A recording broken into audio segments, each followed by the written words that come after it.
So we know it's not ending it. Not until the end of human government, which is predicted in the seventh trumpet. You remember we talked about in the seventh trumpet over here on our chart. You know, as you notice, I've got two charts here now. And I'm trying to show the difference, you know, the connection of the two. But the wrath of God, where God comes back at the seventh trumpet, this right here is where God ends human government. And so this world beast with all of its nations will come to a head where Jesus Christ fights against them. Now you remember we talked about the woes. You have the first woe at the trumpet 1, the second woe at trumpet 6, and then the third woe. Well, we've already entered in, we're already at the second woe. And this woe is a I don't know where to call it, a symbol, but it's declaring an emergency. You're getting closer to the end. And so we're right on the verge of the second woe, if we haven't already entered it. But and I'll talk about more about that later. But now, before the Berlin Wall fell, communist/socialist, you know, these communist socialists had built a 29-mile wall around East Germany, and they had towers on the wall and guards to shoot anyone who tried to cross over the wall. So East Germany was locked in to communism at this time with a 29-mile wall around it. Again, Germany was considered dead after World War II when this wall was erected. There was an article by a man named George Ball, and this is pretty important, and the title was 3.5 Superpowers. He goes on to say in his article, he says in reference to the division of Germany and the division of Europe, he said in terms of world politics, the most dangerous of these problems is the division of Europe, which means the division of Germany. And he goes on to say, this division, and it's interesting the terms that he uses, this division that festers like a rusty knife wound must someday be healed. Notice how that these major world leaders and these major news anchors and people who are writing these articles in Time magazine and The Economist and different publications, it's amazing how they use the very words of the prophecy. It's like God's trying to shake people and say, this is it. He says this division that festers, he's talking about the division of East and West. This division that festers like a rusty knife wound must someday be healed, speaking in reference to Germany. In the USA Today, dated August the 14th, 1986, about 3 years before the Berlin Wall fell, they said the following. They described the Berlin Wall as the 29-mile wound that won't heal.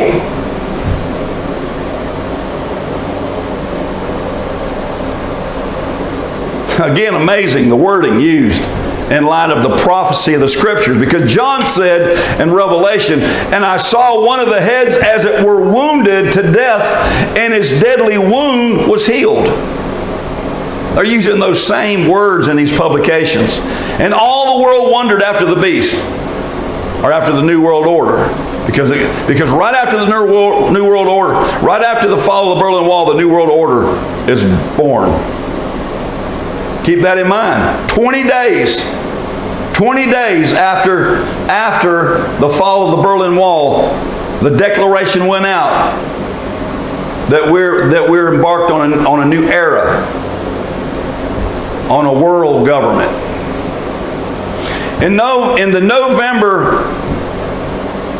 November edition of Time magazine, dated November the 9th, 1989, after the Berlin Wall fell, it said, "The Berlin Wall did come down, and soon thereafter, East and West Germany were reunited." So within 1 month after the fall of the wall, Pope John Paul II, President Mikhail Gorbachev, and President George Herbert Walker Bush met together, and from that time on, we began to hear continually from these three world leaders about the New World Order and world government. Wikipedia still calls this a conspiracy theory. You know, it's interesting to me that when I put on this clip, in fact, if you look at my clips, you'll see where they're talking about conspiracy theory. They actually put a little icon on there and says, yeah, this is conspiratorial. Even though it's on the back of your dollar bill, even though that now even the major news networks are actually talking about it now. I mean, it's gotten so obvious now that their ratings have become so low. They got to start picking up the pace because they're looking so bad whenever they're not telling what it is. And so, anyways, this is amazing. Wikipedia calls it conspiracy theory. You see, the term conspiracy theory is like a buzzword. It makes people think that you're a nut. Anytime you say, oh, that's conspiracy theory, it makes people sound like a nut. The real nuts are the people that just refuse, and it's right in front of them, and they just deny it. The term conspiracy theory is used deliberately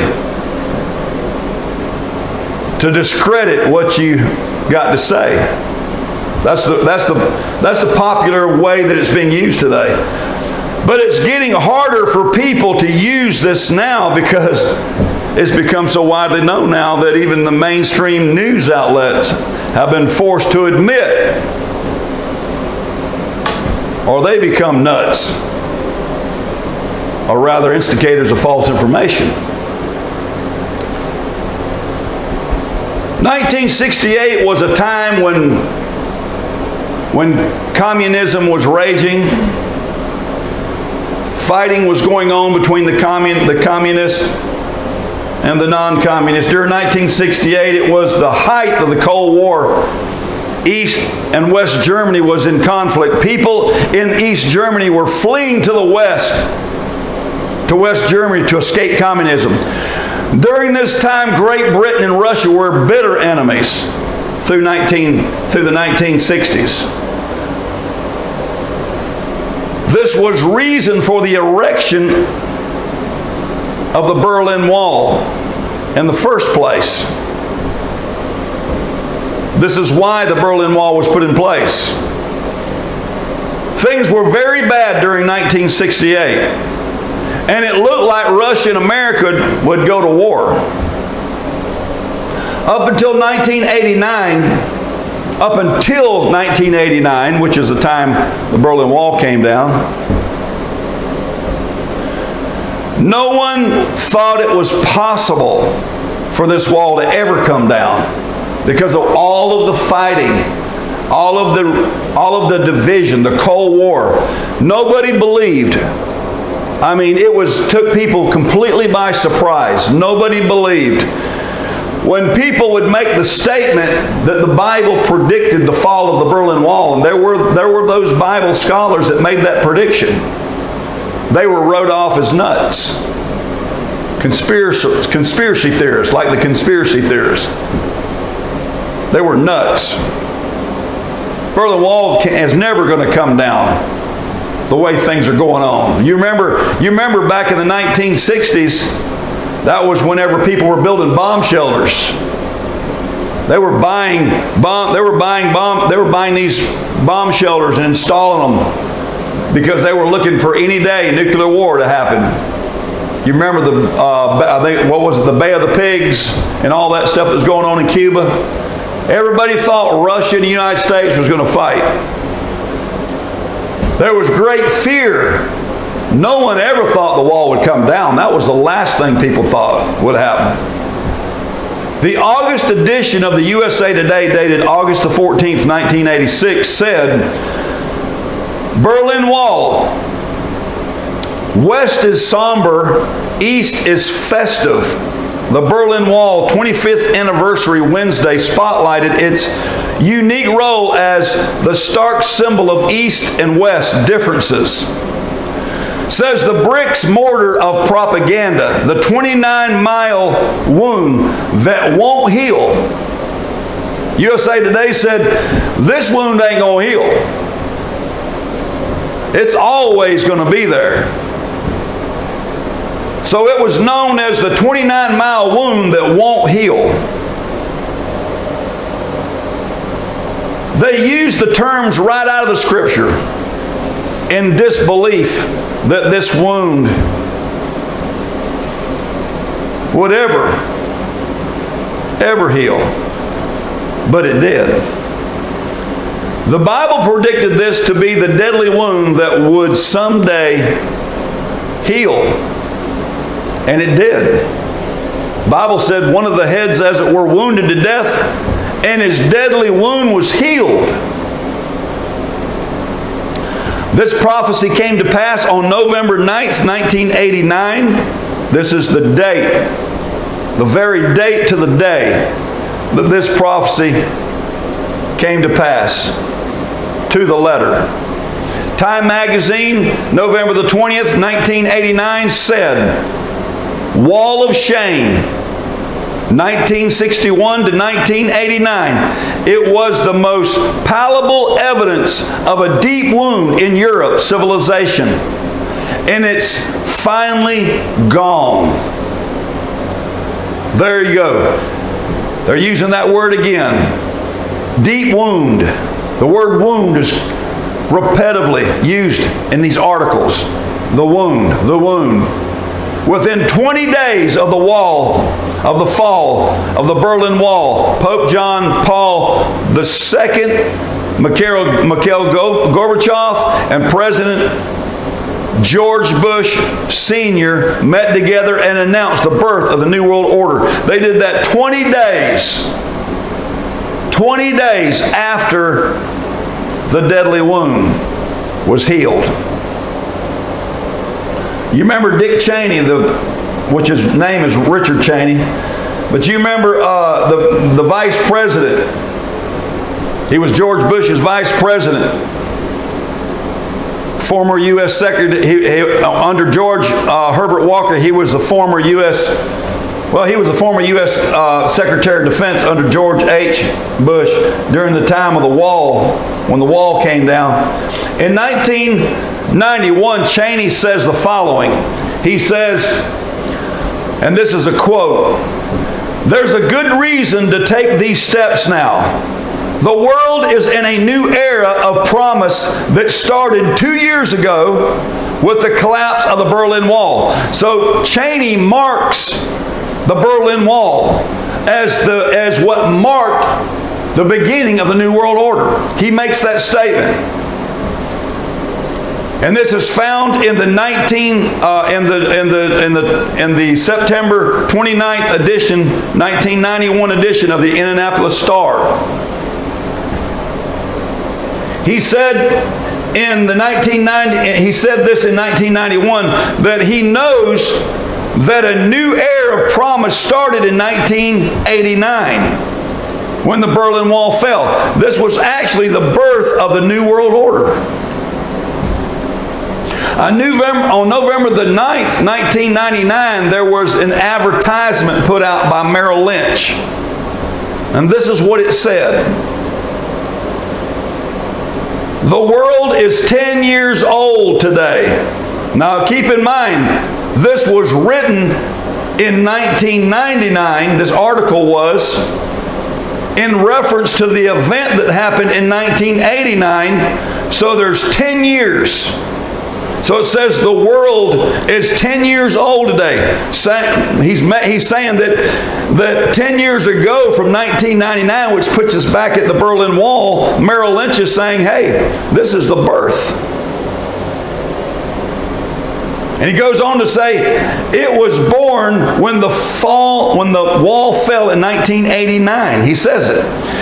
It's no surprise that the world's youngest economy, the global economy, is still finding its bearings. You see how the 10 horns is a part of this global system.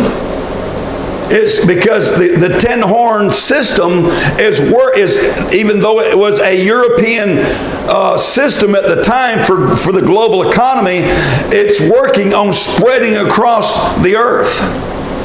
So it's finding its bearings. The intricate checks and balances that stabilize economies are only incorporated with time. This is what he says. Many world markets are only recently freed. Government for the first time by the emotions of the people rather than the fist of the state. From where we sit, none of this diminishes the promise offered a decade ago by the demise of the walled-off world. The spread of free markets and democracy around the world is permitting more people everywhere to turn their aspirations into achievements.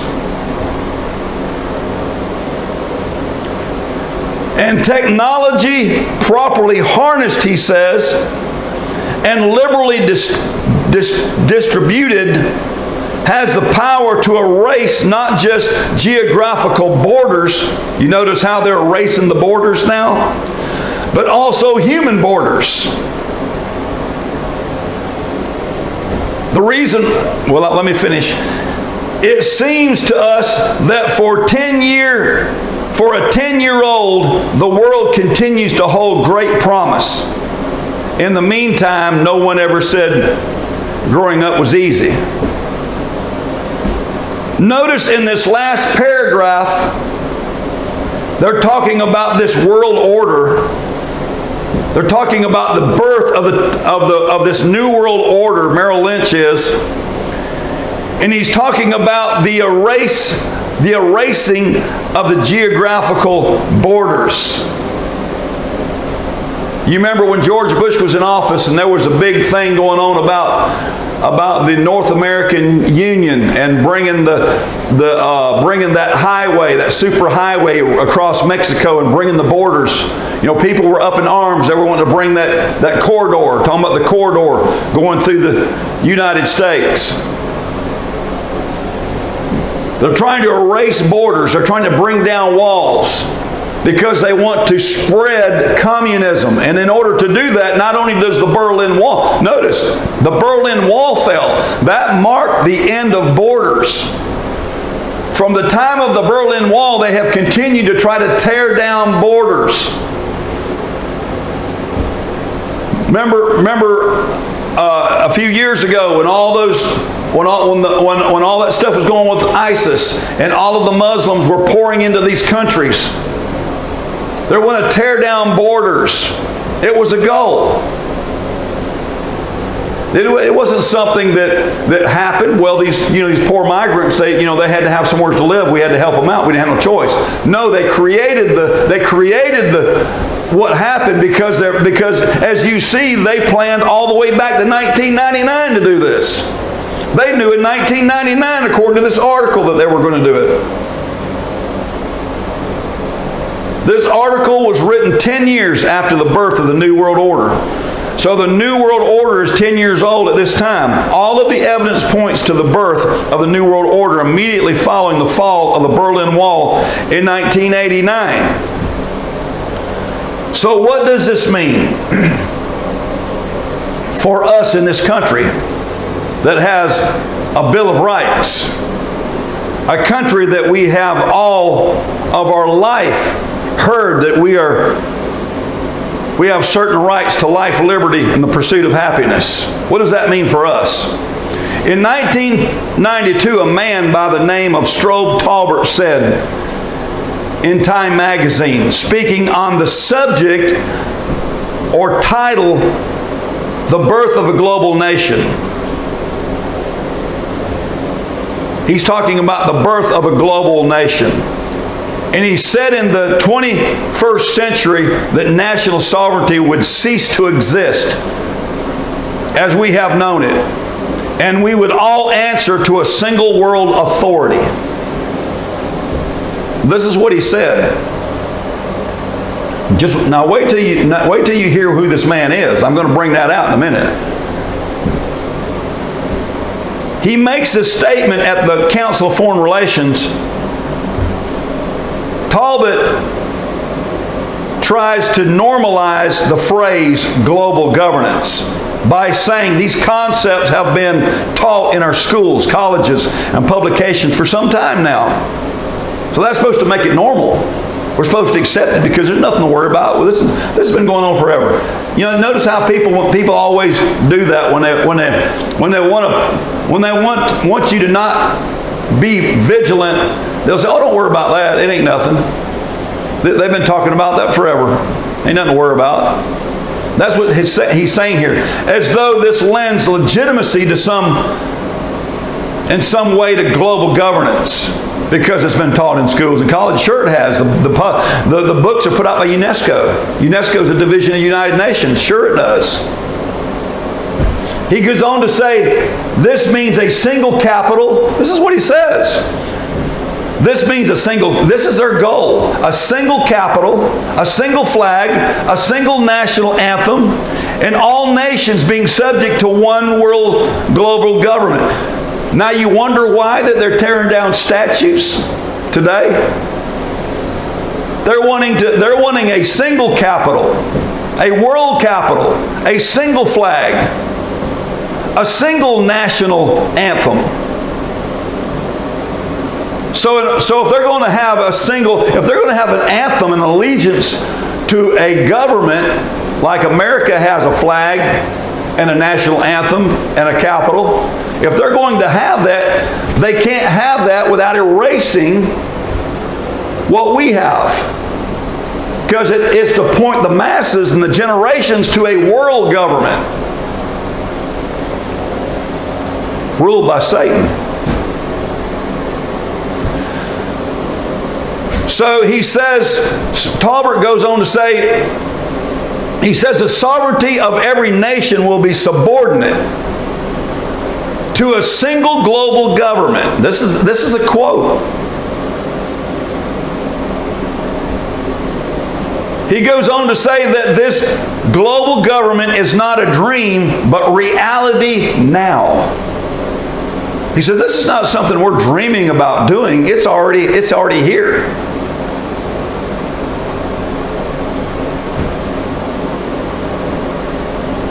Says global governance is just a fact of life. Again, who is Strobe Talbert? Strobe Talbert worked in the Clinton administration for 7 years and was Bill Clinton's roommate during the Rhodes Scholar in England. They stayed together during the college years in London, England. He was also president of the Brookings Institute. So here you've got a globalist saying world government's here. It's already here. Now we talked about the deadly wound. Let's go back to that for a moment. You've got, so the deadly wound, let's just go ahead and wrap this up so we understand clearly what this deadly wound is. The deadly wound is where the Third Reich, you have the First Reich, the Second Reich, and the Third Reich. The Third Reich of Germany, and remember the word Reich means kingdom, that's what it means. And you remember Daniel, from the book of Daniel, the beast represented kingdom. So the beast that received the deadly wound, it was healed at the Berlin Wall. When the Berlin Wall fell, world government was established, and Germany came into its Fourth Reich. It became a Fourth Reich. So it's that fourth head that's connected to this world beast of nations that become one world beast that we find at the seventh trumpet. And so here we have all of these nations. Now the Bible says that these nations become 10 nations. There's 10 nations that's going to be a part of this world power during the time of the battle of Armageddon. There will be nations, the Bible lets us know, there will be nations that will resist when this fight happens. In fact, we are seeing right now nations that are upset about all of this virus stuff going on. I can easily see right now that this is the period where nations will break away and there will be this disturbance. And I can also see the sixth trumpet judgment where a third of the population will die, the Bible says. And so we see very possibly that over this virus situation could be the fulfillment of the sixth trumpet judgment. I mean, I don't want to say that because we're still speculating. We can't, hindsight is 2020. What do they say? Hindsight is 2020. When you look behind you, we're going to know a lot clearer if that was the case, just as we did all these other prophecies that we covered. I encourage you to go through all these trumpet judgments, all of these lessons that I've got. I challenge you to go on these lessons and follow closely each step, because we're right at the sixth trumpet judgment, which I believe very well by the midterm election, I believe that there is a strong, I'm not going to say it will, but it looks very, very promising that at that point that very well we could see the sixth trumpet judgment, the hammer falling down, and see a lot clearer. One thing we know, that sixth trumpet judgment, when the Bible predicts 1/3 of the population dying, how could you miss that? What is it? 1 out of every 4 individuals on the planet? 1 out of every 4. I believe that was the figure. So again, we are at the second woe of Revelation. We are at the sixth trumpet, the second woe. So while we're living in dangerous times, certainly for people that are not right with God, that reject God, it's a time of promise for people it's a wonderful time for people who are ready, that are prepared themselves, and that are looking for the return of Jesus Christ. We see the revealing of this. We see how plain this is. After studying this for so long, I wished I could put this in people that's still struggling with understanding. I wish I could just put it in them. But I just ask that you continue studying behind what I've put forward, and going in through the Bible, through the Scriptures, and verifying what I've said, because this is an amazing thing that's happening right now. And so it's been good having you with us, and we're going to close this is the end of our lesson on New World Order. We're going to go into another lesson. But it's been good you being with us. And so may God keep you until our next lesson. And so thank God for you being with us. And thank God for being